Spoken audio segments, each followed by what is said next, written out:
Gondal market yard લાલ ડુંગળીથી છલકાયું, ખેડૂતો નીચા ભાવે ડુંગળી વેચવા મજબૂર બન્યા। ડુંગળીની નિકાસ બંધી કરવામાં આવતાની સાથે જ ડુંગળીના ભાવો ગગડી ગયા। આ સાથે ખેડૂતો, વેપારીઓ અને ડુંગળીની ફેરી ફરતા ફેરિયાઓને પણ મોટા પાયે નુકસાન સહન કરવાનો વારો આવ્યો।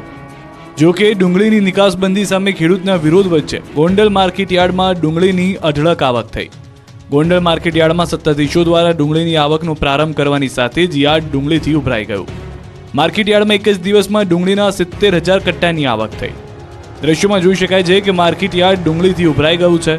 આ સાથે જ હરાજીમાં ડુંગળીના 20 કિલોના ભાવ 70 થી 500 રૂપિયા સુધીના બોલાઈ ગયા। ગોંડલ માર્કેટયાર્ડમાં લાલ ડુંગળીની મોટા પાયે આવક થઈ। ખેડૂતોના જણાવ્યા મુજબ લાલ ડુંગળી વધુ પડતા સમય સુધી સંગ્રહ થઈ શકતી ન હોવાથી ખેડૂતોને ન છૂટકે નીચા ભાવે ડુંગળી વેચવાની ફરજ પડી છે। ગોંડલ માર્કેટયાર્ડમાં ડુંગળીના વેપારીઓ કહે છે કે ડુંગળીની ઊંચા ભાવે ખરીદી કરીને દિલ્હી સહિત અન્ય રાજ્યોમાં નીચા ભાવમાં ડુંગળીનું વેચાણ થઈ રહ્યું છે। ન માત્ર ખેડૂતો પરંતુ ડુંગળીનો વેપાર કરતા વેપારીઓ અને ફેરિયાઓને પણ નુકસાન પહોંચી રહ્યું છે।